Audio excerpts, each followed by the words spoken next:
I think it's in like the top 3 most popular watches in New York right now. I don't think a Pepsi could have done it. I don't think a Batman could have done it. There's something about that watch. It's so weird and crazy that it's like really cool. I didn't even know you had this. This is super cool. Hey everyone, welcome back to my channel. Today I have a very special guest that's never been on this channel before. You've never seen him on any content. Actually, maybe you have. His name is Ben Cook. What do you mean? What's up, brother? How's it going? What's up, brother? What's up, brother? I see you brought several of your watches here today, yes. And I'm really excited to see what you have because this is my first time learning more about your story as a collector, into your story of how you got into watches and everything. So before we get into your collection, how would you describe yourself? I try to be me all the time. I guess if you're like following my content, like I feel like me now, me on podcasts, me in person, I feel like I try to keep all the same person, which can be hard sometimes. But I just like to be honest. I like to talk about what I like, and I don't shy away from criticizing things that need being criticized. I guess that's a good description, right? Yeah, no, that's a great description. Yeah. From being a like viewer of content to then like making content, like people don't understand the actual struggles. Like it's the best job in the world, I feel like, but it's also like people don't realize the behind the scenes, the politics that people play, and I just don't really participate in that. And I just kind of do my thing. So let's first start with the watch on your wrist. Actually, a little bit of backstory. My first time ever as a watch content creator, I think like the Mecca is going to Geneva, and I had never been before. For Watches and Wonders, I got invited. I was very excited, and I knew I wanted to buy a watch there. I was ready to spend $10,000. I was ready to buy a Rolex, and then I was with you, and we met one of the guys, Sidwan from Furlan Marri, at the Beau Rivage Hotel, and I fell in love with Furlan Marri. I'd never really seen them in person. I've only seen them in pictures, and I was kind of iffy about them, but in person, like there's just something about them that is so cool. You agreed with me, and then the next day after you and I saw them, I went back and I bought this. It means a lot to me because it's like my first time in Geneva ever, my first time in Switzerland ever. This was the watch I got. This is something I will never get rid of. I don't have a ton of sentimental watches, but this is one of them, and I'm very happy with it. And I love it. It's supposed to model old vintage Patek and Vacheron chronographs. Yeah. It's Mecha quartz, and they're like $700. They're unbelievably cool for what you're getting. And if you like that like vintage style look, nobody knows what it is, but can't really find that anywhere. It feels historical because they're taking on references that like a lot of collectors love. Like you mentioned Patek and Vacheron chronographs, but they're putting it at like a super affordable like price point. But when you look at this watch, it doesn't look like an affordable watch. No. It looks like it's a few grand at least. Like looks like an expensive vintage watch. This doesn't look like under $1,000. That's why I was like so blown away, and I was like, damn, I should have probably picked one up too. Like, if you showed up to, if people didn't know what Furlan Marri was, and you showed up to a watch collector event and you were wearing that, I would not be shocked if somebody was wearing that. I'd be like, oh, that's 50 grand. Yeah. Like, I'm not saying that that's the reason to buy the watch, but that just shows you how good of a job they did. And I think the other thing too is a lot of times with these older like vintage reissue watches, they make it so on the nose that it's almost like a replica. Yeah. Almost. This is not. It just takes styling cues, but it actually is not modeled after any one particular model. It just takes styling cues from that era, which I think is also cool. Every time you wear this, I ask to see it too. This is so cool. Yeah. It makes me excited to see what's else in the box. So which one do you want to start with? We can go in the semi-order. I feel like it's kind of fun. So we can start with the watch that got me in watches. Yeah, let's do that. Which I think is cool. So I graduated college in 2020, and this was COVID, obviously, and I had some COVID money, which was awesome. I got my first job, and I wanted to buy around $1,000 watch that hit my boxes. I wanted to be Swiss made. I wanted to have a UK connection. Half my family's from the UK. Oh, I didn't know that. And England. Yeah. And I wanted a brand that I could see doing big things in the future. It wasn't an investment thing. It was more like a, wow, I believe in this brand. I wanted something like getting on the ground floor. This was 2020. And I found Christopher Ward, really liked them, saw a lot of reviews. And I just fell in love with this watch immediately. Blue sapphire dial, so it's skeletonized. Also the back side of the watch, it's technically a skeletonized movement, except it's also blue sapphire. That's a really good quality watch for $1,000, I think.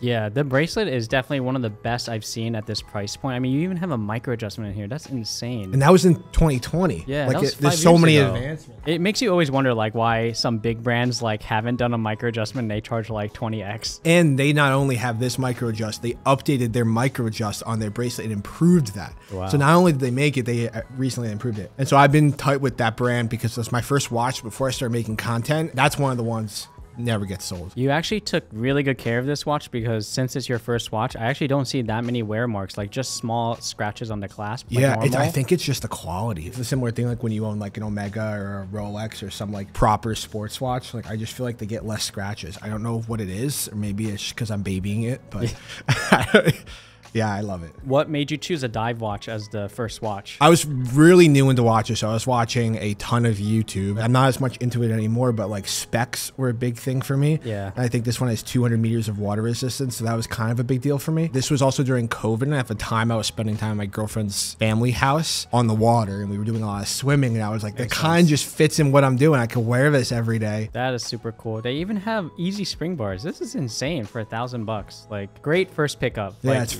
phenomenal. I almost never wear it anymore, and I should wear it more. And I have so many watches, and then, you know, samples and stuff. It's hard to get it on wrist. But dude, awesome. What was the first watch video you did? Like, what was that video that was like, you know what, I'm gonna continue doing this? I don't remember the exact first video, but I do remember back then I was talking a lot about sub $250 watches. This was when I was working in finance and I was making videos of my walks to work, and I was talking to people at work. They're like, you're so into watches. I'm like, I know I am. And they're like, you should make videos. And I'm like, yeah, sure, why not? So I just started making videos, and now we're kind of here, I guess. I don't know. But so I guess it started $250, sub $1,000, and now it's kind of everything. And then it was Mike Nuvo was doing these on the street, what's on your wrist, and just talking through somebody's cool watch. And I had like dabbled in making videos for fun, and I was like, I'm gonna start making watch videos. I really like them, and it's kind of a creative outlet, and kind of just worked. I made it work.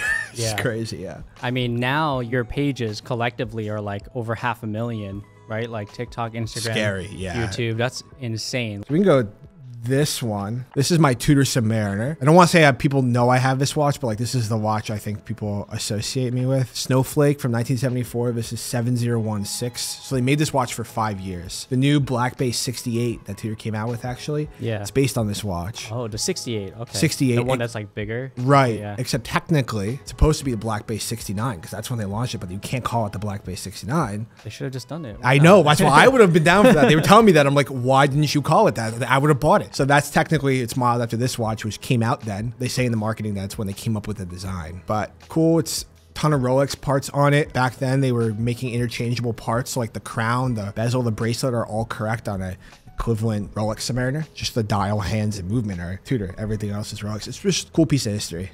This is so cool. Like, I think you showed me this early on, but like every time you show it to me, I'm always like really stunned by it. Like you mentioned, there's a lot of Rolex branding, case back, clasp, crown is all Rolex. There's even the trip lock logo, like the 3 little dots for the water resistance on the crown as well. It looks so good, especially with the natural patina on the dial. And it's water resistant to 3 bar. They tested it before I got it. So like I don't swim in it, but I've been in plenty of rainstorm with it, and yeah, I definitely wouldn't take this in the water. You don't want to send us to service. I know people that do swim in these old oyster cases. People do swim in them, but like not me. Yeah. When I look at the Tudor Sub, this is like the watch I think about when I think about you. Yeah. Real random, but have you ever had any surprising interactions with brands or collectors? Like people saw your content and then you were able to connect with them? I think the first time I got recognized in public, this was not scripted. I just immediately thought of this. Within 3 months of me making my first video. So like really soon. And there's a show, a music festival called Lollapalooza. I think there's a bunch of them, but I went to the one in Chicago. I'm just there. We're all just like standing around hanging out. I'm wearing like a Timex or something. This kid comes up to me and goes, do you make watch videos? I'm in a different city. I barely had 10,000 followers. And I was like, yeah, I do. Like it was so random. And I met him and hung out with him. And that was the first time, but it was just so, my friends were like, what? How? Like it was just so crazy that something like that would happen. We've talked about this a lot on the podcast. I talk about the brands. Brew. Jonathan Farrow, who runs Brew, has become a very good friend of mine, almost a mentor to me. He's just a great person. He launched this watch while driving a vintage Porsche 911, and I fully convinced me. It's just a metric with PVD. The dial with the red is to mile like the gauges on the car, and it just sold me. I bought it immediately. People think that he gave it to me. It's not true. I literally bought it. And I love it. It's a good quartz watch for me to throw on randomly. It's good for certain outfits. I mean, it also reminds me of, he's like the hardest working guy I know. Wow. And he just reminds me of that. Was there something that was a connection to like espresso machines or something with Brew? Yeah, so I think on the bottom sub dial, I don't know if it's on this one, but it's on a lot of them. It's to time espresso shots. So there's a certain amount of time it takes for an espresso shot when you're actually making it. Now, I don't have an espresso machine, but I also love coffee. We're literally drinking it right now. So that's how he originally found it, was just play on coffee. He came out with a watch actually with Alton Brown where the dials were coffee stained. Oh, wow. Which was very cool. And is it intentional? Do you know this, that the Brew logo kind of looks like a coffee bean? Is that That's part very of it? intentional. Yes. Okay. Yeah, this one's really nice. What did your parents say when you, or do they know that like you're full time in watches? Like, what was that experience like? Like when you're like, hey, mom and dad, you know, I think I'm gonna pursue this full time. Like, they were the most supportive. Like I couldn't have done it without them, and I'll give you a couple reasons why. Yeah. I want to shout them out. Of course, yeah. So I was working in finance at the time. I was working in like real estate, asset management, private equity sphere. I was working for a company that's notorious for really working you hard, and it was taking a toll on my mental health, which was not good. And I told my parents, like, oh, I'm quitting. And I at the time they knew I was making watch videos on the side, and I was then started interviewing for other companies. And then when I got an offer from Bezel to like go work for Bezel for a while, they were like, just do it. And I told them, like, this is the one time in my life I'm gonna do it. What I'm very lucky to have is didn't grow up like in a billionaire family, but like my parents were very supportive of me, and I grew up in a good town. I went to a good college. I never took anything from them, but I had that backboard, which a lot of people don't have. So I was very lucky, but also they could have easily been like, no, you're going to go work. And they were like, go for it. And I think they just wanted me to be happy. And I can't honestly can't thank them enough. Yeah. Do you think you're very happy? Like what you do now? Yeah. I mean, I'm very vocal about mental health. Like I'm still working on myself. Every week I work on it, but compared to like what I was then, for sure. Yeah. You know, right? Like you're not just creator, but like this is like, it's the craziest thing when you tell people. They're like, well, what do you do? Like, oh, I work in watches, and I have like for you, like same thing for me, like insane. Why don't you pick one? I am gonna choose the Maen or the Maen. Yes. Because I've actually never handled Maen before. I've only seen it in pictures and videos. So why don't you tell me about this? So this is my Maen Manhattan. This was a collab with IFL, and I forget the exact name of it, but it's like the Maen Manhattan. And basically, it has all the Maen Manhattan, New York or something. It has all the different boroughs on there. It has Wall Street on there, and it's this graffiti dial. Every dial was hand painted, and I've done some consulting work with Maen, which was very cool. So they kindly sent this to me, and I just think it's just such a cool look. It's an integrated sports model, so it's classic, but then it has this crazy pop dial. This is super cool. I love the case shape. The bracelet feels really nice and substantial. Ever since Craig told me that it's actually pronounced Maen, I feel like I like even love it even more, because that basically sounds like my last name. Yeah. Yeah. It's like, oh, I should do a collab with them. I still say Maen, which is so bad, but yeah, that's what I thought it was pronounced. Do you know the 5 boroughs of New York off the top of your head? Manhattan, okay, Queens, yeah, the Bronx, yeah, Brooklyn, yeah, and Staten Island. Yeah, okay, easy. Yeah, I'm a classic New Yorker. Yeah. It's funny, like I'm a transplant, but I've been here since 2016. That's 9 years. I'm 27. Yeah, so that's a third of my life. Yeah, that's true. I lived in New York, so it's actually a lot more than people think. I consider you a New Yorker. I mean, you're taking a train. You're always in New York. This is so cool. Yeah, I really love this. Like the size, the feeling of this is cool. Like I even like their other dials that they do, but I just like the case construction a lot. Like it's so. Do you know why you like it? Why? Because it looks like an old Vacheron reference. Do you know that watch? But it's like, you're like, oh my goodness, I had no idea that watch existed. Yeah, and it looks like an old Vache, but it's the reason why it works. How much do these usually go for? Well, this was like a limited release, and everybody wants them. So like, these go for like now $2,000, something like that. Wow. But retail, like a Maen Manhattan without this dial, but like with their other dials are really cool, like $1,000. Yeah, I think that's definitely worth the money. Like that's definitely that price point, dude. This is awesome. Even the clasp is so good. It's like AP's clasp. Yeah, the clasp is great. Whoa. Damn. That is sick. Have you ever had any watches that got away? You almost were about to buy something, the chance disappeared, and now you're still hunting for it? Yeah, kind of in some ways. I think I have a lot of like watch regrets where like I sell something, but in terms of that, like one time I was offered a green Oyster Perpetual 36, which is one of my favorite Rolexes ever.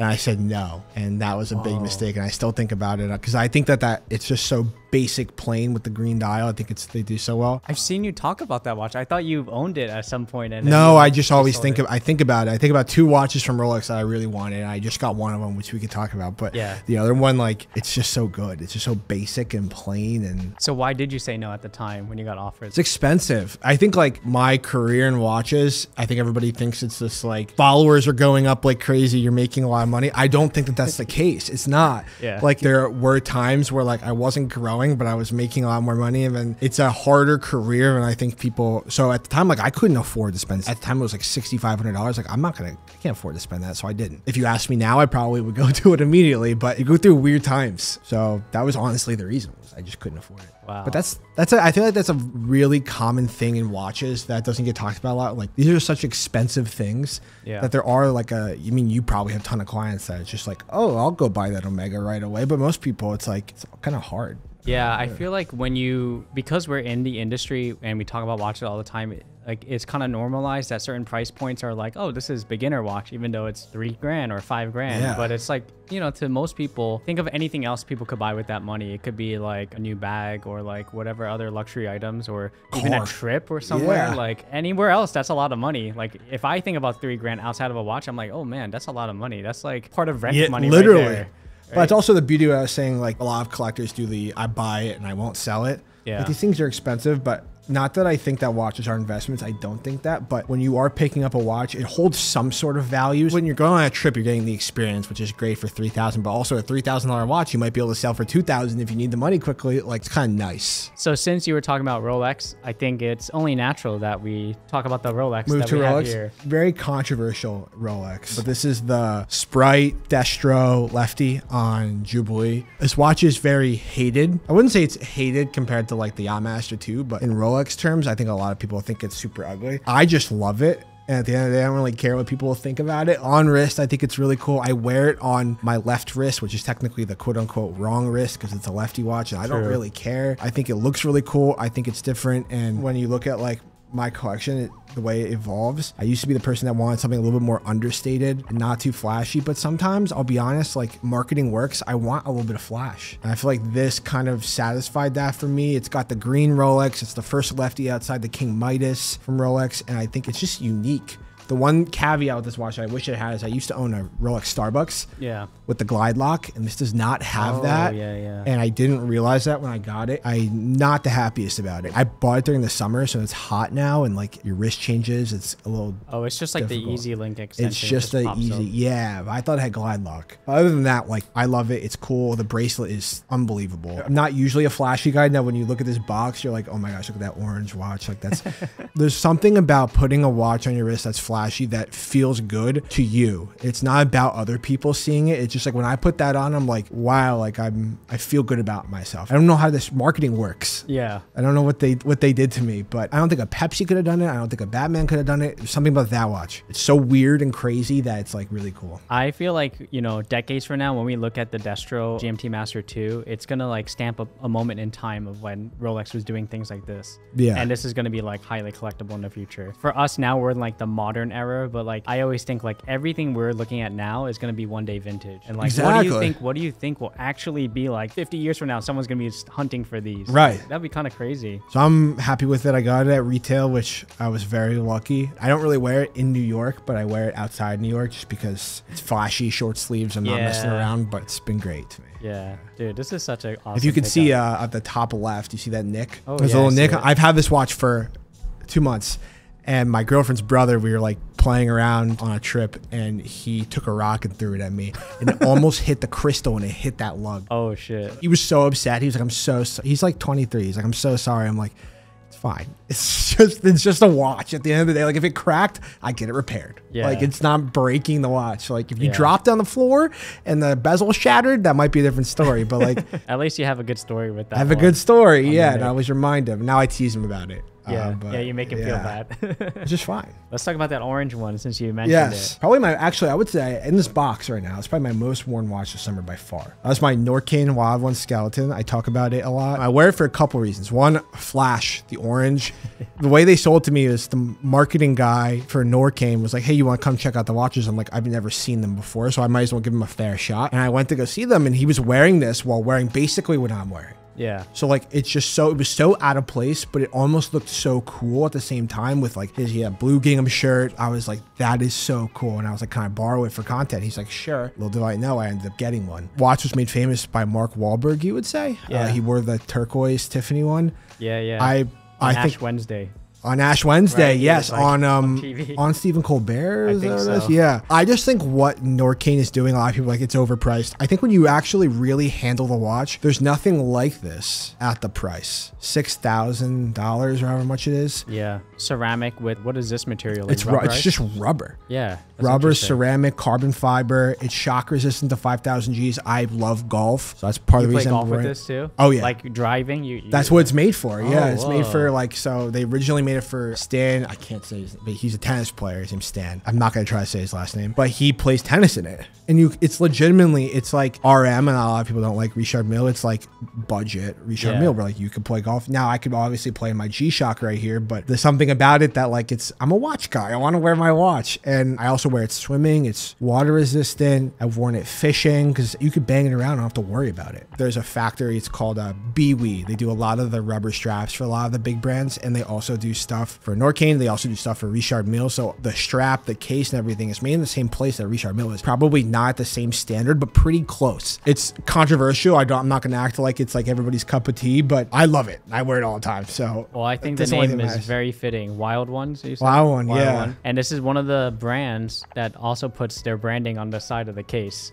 They Yeah, do. Yes, yeah. they do. Yeah. I'm not selling this at all, but you can actually put your name on the side. Oh, you should totally do that. So they Yeah. were talking to me like, do you want to get a nameplate? We'll just put it on for you. I'm Yeah. like, that would be kind of sick, but also Bane at the same time. So I'm trying to find a cool, No, cool you thing just to put your on. initials. Yeah. Yeah. So that way it's like secretive at least. Exactly. Yeah. And they just came out. This is 42, 41. Great size for me. I wouldn't go lower, but they did come out with 39s, which people have been liking. Yeah, that's my size for sure. Yeah. I love that across like the watches you're showing me, you're not afraid of color and you're not afraid of like certain price points. There's no one common denominator. You know, everything is like has its own story. I don't which is like really having cool. like, I have multiple of the same brand. I definitely do. It's like two mate max. Yeah. Like I have two, like we can bring up this brand, rubber strap. Yeah, let's talk about it. This is Wren. This is Craig's brand, another member of our podcast, for Wrist Enthusiast. I've been loving what he's been doing. He kindly gave this to me. I'm very grateful. We're potentially working on something, so if you're watching this, you could stay tuned to that. That's all I'm going to say. But this is the Snow. This was limited to 100. When he came out with it, everybody was obsessed with the Aqua. That's what Kevin O'Leary was made. And I was Yeah. like, I like the Snow, Craig. That was my favorite. I think in the spring, I probably wore that the most. We talked about Wren before on the podcast. What Craig's doing with Wrist Enthusiasts, or I should say Wren watches, that's what it stands for. Yeah. Is really cool because it's American,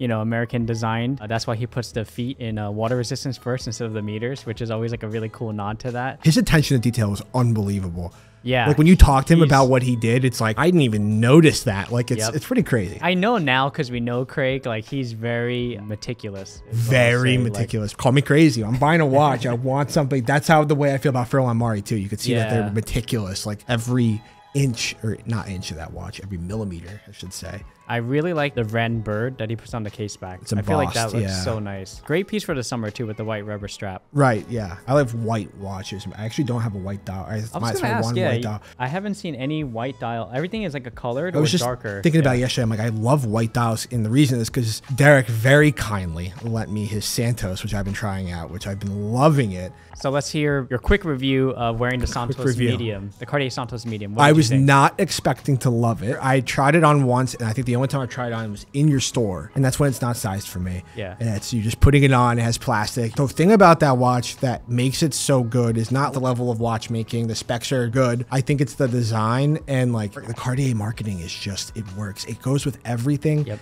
I put it on one of those rubber straps you had, and I was wearing it on that. I've been saying this recently. Everybody's concerned about specs, and I do care about that to a certain extent. But like marketing works. Yeah. In your head when you're wearing the watch, it makes you feel a type of way. Yep. And it's not about anybody else. I'm liking it. Let's put it that way. So Okay. yeah, Cool, it's cool. very, very, very good. I think an equivalent watch that is like the Explorer from Rolex, Explorer 1. Yeah. And like that watch is great, but I don't think that has the same effect on like that. You can wear it no matter what that the Santos does. I can't explain it, but it's just something about that.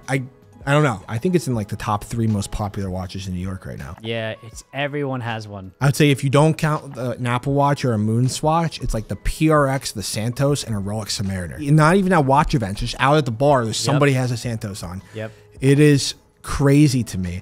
But I don't think that that's necessarily a bad thing. It's just like, it's like the reason why I don't own a Rolex Submariner is because everybody has it. But other than that, like, No, it makes sense. Great, It's like yeah. when you when you tell people like, oh yeah, I'm in the watch industry, and then you're wearing a watch that everyone has, it kind of feels like as if your knowledge or your experience in watches is still not deeper than theirs if they can get the same watch as you. Totally. Yeah. You always want to like show people things that they've never seen, and like giving people that feeling is kind of like the whole reason why we have watch community and everything. 100%.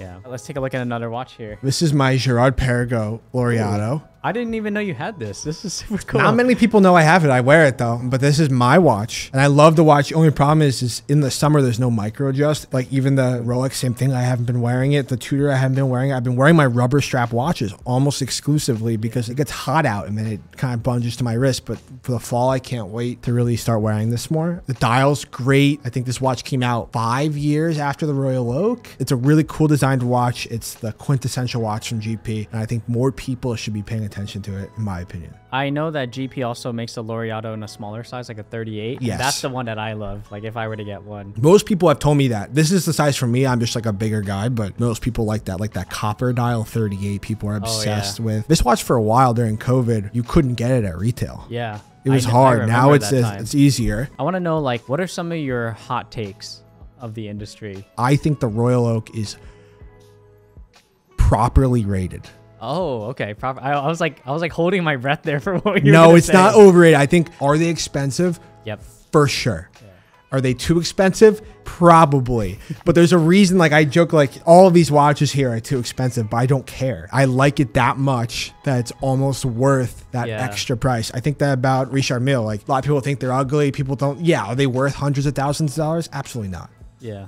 But do I love them? Hell yeah, I do. I also think there's too many integrated sports models. I think every brand has one now. Yeah, that's true. Oversaturated. I also don't understand why none of these brands can do micro adjust on the butterfly. I don't get it. They don't have it. Maen doesn't have it. AP doesn't this have doesn't one. have it, which we'll get to. AP doesn't have one. You know, the only brand I think that does it is Vacheron on the overseas. There you go. Yeah, it's like, I don't know how, like, they have so much money. You know, there's a lot of smart people. There's got to be other ways to do it. Like, the way Vacheron has done it is just a link and you just pull it and it opens up. It's like the steel reef. Yeah, Same basically, thing. Yeah. I was like, why can't more brands just Like, do I'd something wear like that? this all the time in the summer, but I can't because I'm in my apartment and it's too big, and I go out, it's too small. Like, it's not that, like... You just got to carry one link in your pocket and a screwdriver tool. Exactly, but that's why the Santos is pretty awesome, is you actually can do that. There you go. You know, when you post videos about watches online, sometimes it can come across, not just you, I'm just saying in the industry, like people might find it looking pretentious. It happens to me all the time. People are like, can't believe you're talking about this many watches during this event, you know, in the world. How do you deal with that, like mentally? Like, how do you keep your mental health strong? The hate. Yeah, like even if it's not directly towards you, it's just like something you put out and you know it's not personal, but at the end of the day, sometimes it gets to you. Like, how do you deal with that? I got a lot more hate when I first started than I do right now, and I think it's, you're new, you're talking about watches, making 4 videos a day, people get tired of your face, they're gonna make fun of you. I learned that, like, people, one, are jealous. Everybody, I think, at a certain level, not wants to be doing what you're doing, but they want to be successful at what they're doing. And I think people get jealous. And I also think there are just a lot of sad people out there. Like, if you're making fun of somebody online for like putting themselves out there and trying, I also stay off my phone past 9 p.m. And that's because then I'll work until midnight, or not. It's like not even working. It's just like the scrolling on TikTok, finding ideas to make videos, doom scrolling. Yeah. It turns into that. And I just like, I need to shut my brain off. So it's a lot of combos of those things. And also just being confident. I'm not exactly where I want to be, but like being successful, like being like doing well at what I do, like it's giving me confidence. Like, I don't really care what people. So what would be your goal for Ben's? My goal is to I'm trying to be patient. I think when I first started, I tried monetizing quickly by, if those of you remember, or somebody watching this probably knows about this, I had strap business. I was selling watches, like, to monetize because I wanted to make money, and I wasn't patient, and that I think set me back a little bit because I think people thought everything was a sales pitch. So I wanted to like make sure people knew. So yeah, just staying patient, and the iron's hot, but I think it could be hotter. I don't have necessarily a idea of what exactly. I don't necessarily need to be like famous, but yeah, I don't know. Just continue doing watches and we'll see where it goes. And then I guess integrated sports model at a completely different price, but I think it's, I don't think I've ever worn this watch on the podcast. I've never seen this too. This is going to be my first time, and I know which one you're going for. Yeah, so this is the Bulova Super Seville. It looks like a combo of a Datejust and a Date-8, but this was, Super Seville was a model Bulova made back in the 70s, so it's actually a reissue. Personal opinion, I think they've been doing some really cool stuff. They were one of the hottest brands, not just watch brands, brands in the US. They made the first radio commercial. I think they did the first television commercial. They were based in New York. They've sponsored people like Muhammad Ali. Like, they were a massive brand that people today, you don't think of Bulova like that, but they really were. So this watch is cool. Integrated sports model. I think it looks great on the wrist, especially from afar, but even up close. And the movement is a high frequency quartz movement. It's not a spring drive, but it's got a Grand Seiko-like spring drive sweep to it. You could find these under $500, like all the time. It's pretty cool when you really like take a look at it. Not everything from Bulova I can endorse, but like there's a reason why this is one of the hottest watches at that $500 price point. Everybody talks about it. Even the Bulova building is not too far from our store here. Oh yeah. The one you passed by. Do we have any more watches we didn't go through yet? This is a G-Shock. I don't wear it too often, especially because my G-Shock watch is my Norqain technically, but this is a cool, it's negative display, so it's actually not very legible. Wow. But this is based on the original G-Shock. It's a $500 G-Shock 5600, made in Japan. It's based on an older model. It's a reissue. So who would have thought G-Shock was doing reissues? But they are, and I just think it's really cool. So it's a watch that I put on when we're going for walks, if I'm not wearing my Koros, which is basically like a Garmin. Didn't you run with the Norqain watch? I ran a half marathon. Norqain got me in it, so I was like, I'll wear a That's watch. so awesome. But I also on the other wrist wore my running watch because I wanted to see what my pace is and stuff. That makes sense. But I did wear that. Yeah, now I think about it, that watch is a lot of memories. Like a sneaky amount of memories. Which with a Norqain? Yeah. Yeah. If I had to choose like 3 watches when I think about who's Ben's watches, it's going to be the Tudor. The Norqain is definitely on there. The third one is tough. I'm going to go for Furlan Marri. Those are the 3. Yeah. Like if I think of Ben, I think of these 3 watches right away. And you couldn't get 3 more different watches, I don't think. Yeah. Oh, chronograph, 1 diver, and 1 like do it all, like play golf, do whatever you want. A vintage with that watch, a micro brand, and probably the most modern watch you could possibly like. It's like that's so.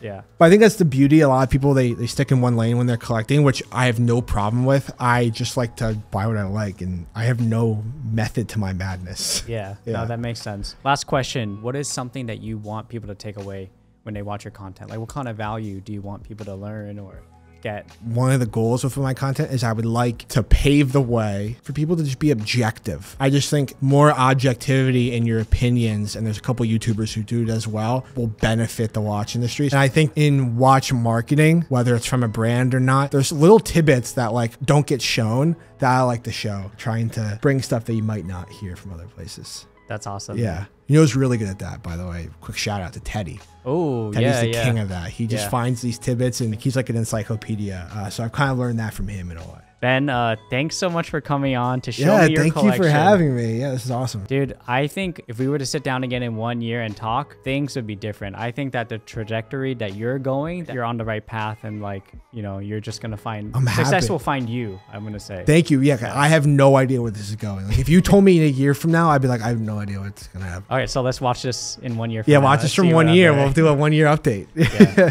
Awesome. Thank you so much. Appreciate it. Awesome. Thanks, guys.